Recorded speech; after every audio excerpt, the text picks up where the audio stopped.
안녕하세요. 항상 화는 나시는 거 제가 아는데 오늘도 좀 화가 좀 많이 나신 것 같은데 오늘은요? 어디까지 얘기하나 부지켜 보는 거예요 지금. 직원들이 일을 너무 못해서 지금 화가 나신 겁니까, 원장님? PD님, 그 직원들이 일을 못하는 이유가 뭔지 알아요? 일을 못하는 이유, 뭐 업무 수행 능력이 떨어지니까? 직원들이 일을 못하는 데는 이유가 있어요. 내가 오늘 직원들이 일을 못하는 이유에 대해서 얘기를 해줄게요. 구독과 좋아요, 알람 설정 한번 해주시면 감사하겠습니다.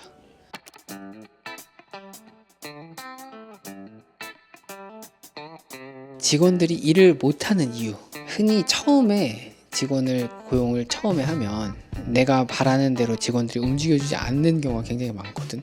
예를 들어서 이거를 시켰는데 이걸 안 하고 저걸 하고 있다든가 다르게 하고 있다든가 실수를 한다든가 뭐 이런 식으로 내가 원하는 대로 움직여주지 않을 때가 많아. 굉장히. 그러면은 맨 처음에 드는 생각이 뭐냐면, 와, 이 직원은 진짜 일을 너무 못한다. 막 그 직원한테 화를 내고 막 쫓아내려고 하고 막 그래. 어떻게 생각해? 그쵸, 뭐 자영업자라면 또 회사를 이끌어가는 또 CEO라면 충분히 저는 그럴 수 있다고 봅니다. 나는 그렇게 생각하지 않아요. 갑자기요? 방금까지 그렇게 해놓고 저한테 공감을 유도하셔놓고 갑자기 제가 공감해주니까 그렇게 안 하신다고요? 나도 그렇게 생각했던 시절이 있었지. 근데 일을 못하고 싶어하는 사람이 누가 있겠으며 직장에서 인정받고 싶지 않은 사람이 어디 있겠어요. 다 잘하고 싶고 열심히 하려고 하고 그렇습니다. 직원이 일을 못하는 것처럼 느껴지는 이유는 딱 세 가지가 있어요. 내가 생각하기에.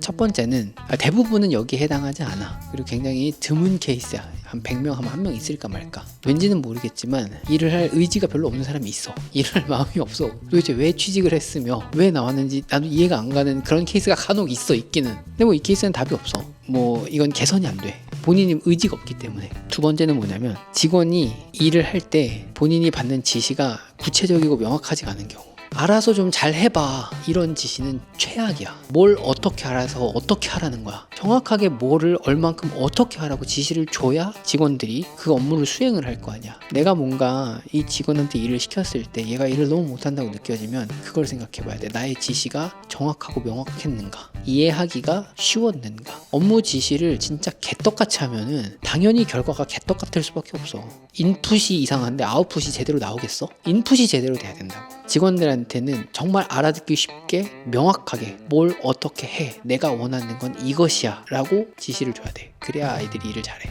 예를 들어서 내가 PD님한테 우리는 피부 미용을 하고 있으니까 피부 미용에 관한 어떤 구체적인 스페시픽한 이런 주제로 이런 환경에서 이렇게 영상이 나오길 난 바래 라고 얘기를 하면 훨씬 알아듣기도 쉽고 영상도 그대로 나오겠지. 그럼 나는 만족을 하는 거고, 아, 여기 잘 하시는구나 이렇게 느끼겠지만 좀 잘 좀 이렇게 얘기를 하면은 이게 산으로 갈 가능성이 높단 말이야. 그러니까 명확하고 간결하고 이해하기 쉬운 지시, 그게 굉장히 중요하다. 이게 두 번째였고, 세 번째 이유는 직원에게 알맞는 업무를 할당하지 않았을 때, 그때 이런 일이 일어날 수 있어. 직원들이 약간 그 본인이 잘하는 게 있고 못하는 게 있단 말이야. 대표는 그거를 빨리 캐치해야 돼. 예를 들어서 내가 직원이 의사 한 명하고 요리사 한 명이 있어. 근데 의사한테 요리시키고 요리사한테 진료시키면 잘하겠어? 업무를 맡겨봤을 때 효율이 나오는 거를 빨리빨리 캐치를 해서 그거를 적재적소에 잘 맡겨야 내가 원하는 결과가 나와. 이게 세 번째 이유야. 이게 처음에는 진짜 직원들을 고용을 해서 이렇게 일을 시켜보면은 왜 이렇게 일을 못하지? 진짜 답답해 죽겠다 이런 생각이 들 때가 있는데, 그럴 때 다시 한번 생각해봐라. 대부분이 진짜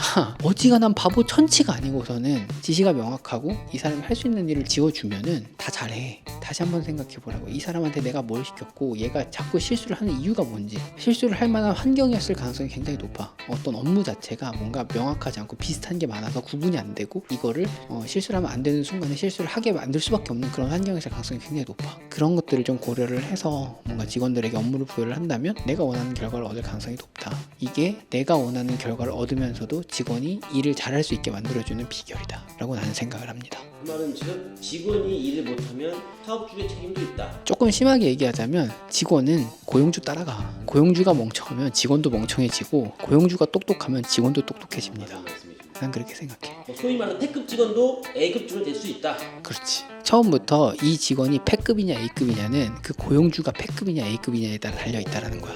이 고용주가 P급이면 직원도 P급이야. 이 고용주가 A급이면 직원도 A급이야. 우리 유튜브가 이렇게 안 나오는 이유는